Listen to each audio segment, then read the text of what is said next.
you're a paper cutter artist. You do silhouette work, and it's expanded over decades. And just how did it all begin? With a paper cut. Have to be careful when you start. Cannot stop after that. I started by doing. I wanting to do illustrations, and then it was not enough to live from. So I expanded to see where else could you live from being an artist. And then it went into making application for public art, to show artist books. So you started out, I remember seeing, you started out making these sort of portfolios with your paper cuts, and that's how you got into artist books and sort of, but what made you decide to go straight to portfolios? The portfolio was just to show my illustration to art directors for getting illustrations. So I just made them because I just didn't want to put my thing in a plastic. And people say, oh, you're making artist books. I say, what is artist books? And they say, oh, you should check the Center for Book Arts. And I went there and I was like, oh, yeah, it's interesting. And they saw what I was making.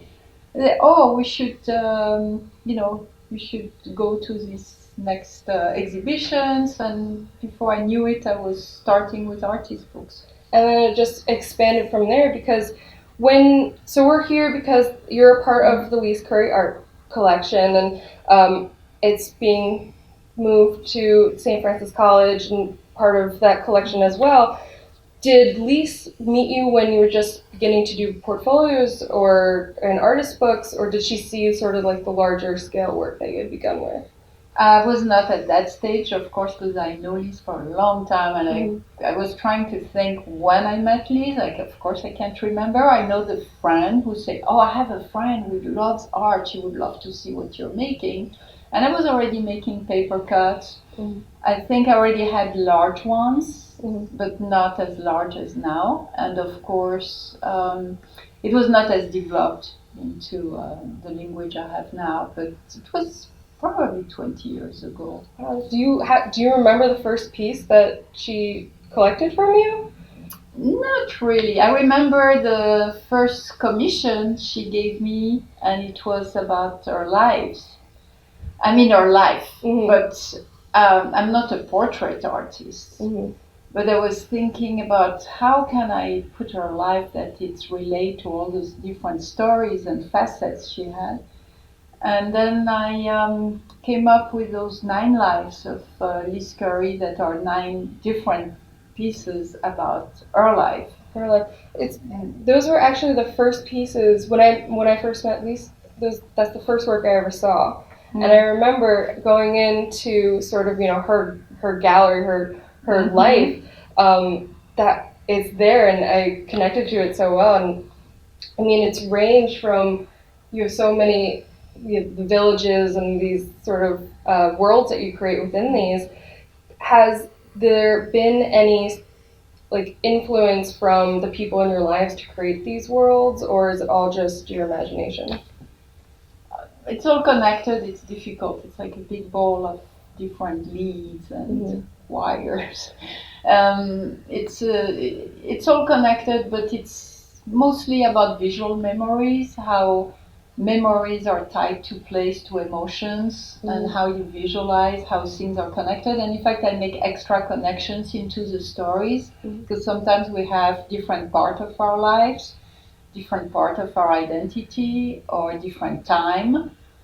And she has part of her life in Canada, part here, but it's all the same life. And in our memory, when we think about something, it's all one thing leads to another. So in my stories, it's also the same visual stories where you think about something and you bring another story. So I would say it's more from imagination, but also from research of real things about. I will ask her about photographs, or I will have real elements, but then after I make the own connections that get. As it's in our brain, very weird. Yeah, and and research is like a huge part of all of your works. I find from the pieces that are about her life and to the other pieces of her collection that she has of yours, there's a lot of history and sort of these minute details that are part of your research project, which is just fantastic. And that sort of relationship that you've developed with Lise, how, when you've moved forward, and because you've had an amazing career, you moved here in the 80s and then began from there. I mean, you're part of so many collections and you've gone all over the world, you've traveled, and how much does that relationship for an artist develop or work into your life? With Lise, now she's a friend. Mm-hmm. So I cannot separate the collector from the friend. Yeah. Other people, I really know them as collector, but I'm not as close to them as Lise.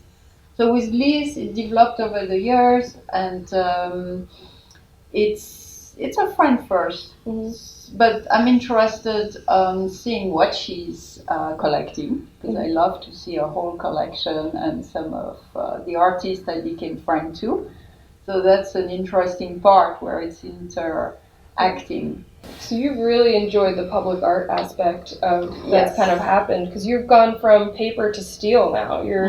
And moving from one medium to another, like material wise, how much did it change how you went about creating your work?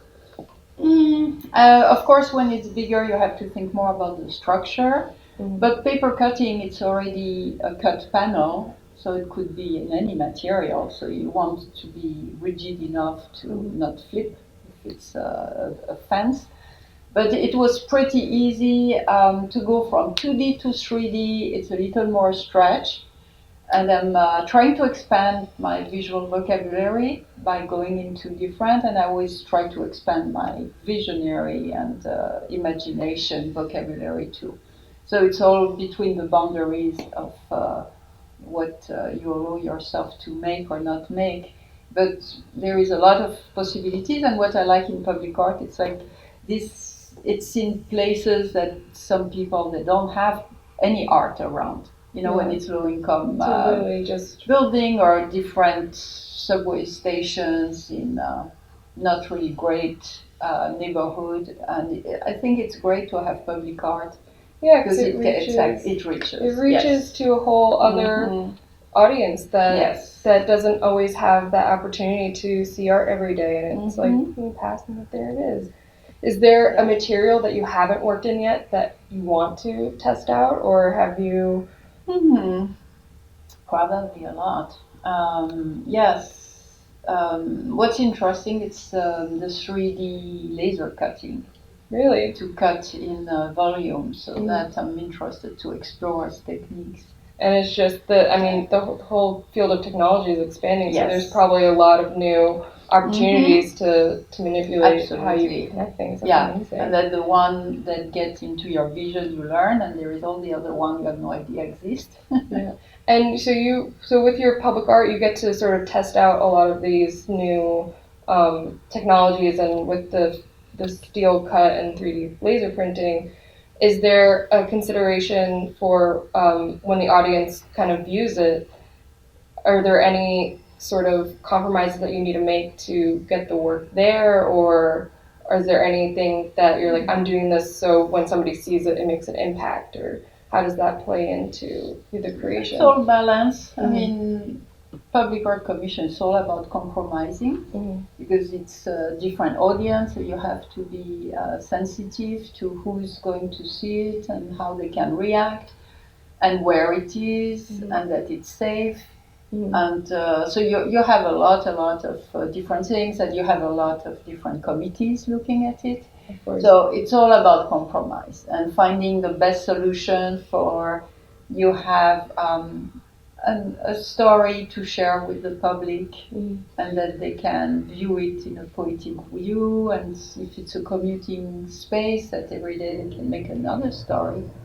So because commuting spaces, so you've done work for the New York subway. When you've created those pieces, how do you get into the mindset of commuter, like connecting with the people who are going to be passing by your art, or I try to put as many entry points as possible in the story. So in the subway, I would have I'm thinking about where are the people going. I know when you're in the subway, you're reading, you get bored, you want to be there.